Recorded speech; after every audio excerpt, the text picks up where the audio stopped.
বঙ্গবন্ধু শেখ মুজিবুর রহমানের বায়োপি মুজিব একটি জাতীয় রূপকার সিনেমায় শেখ হাসিনার চরিত্রে অভিনয় করেছিলেন নুসরাত ফারিয়া।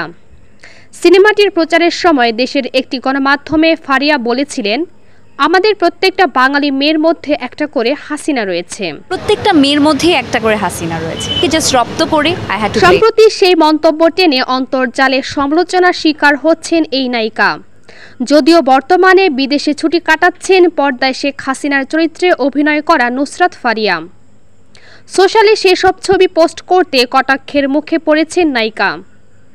নেটিজেনদের কটাক্ষের মুখে হাসিনার সঙ্গে নিজের একটি ছবিও ইনস্টাগ্রাম থেকে সরিয়ে দেন অভিনেত্রী।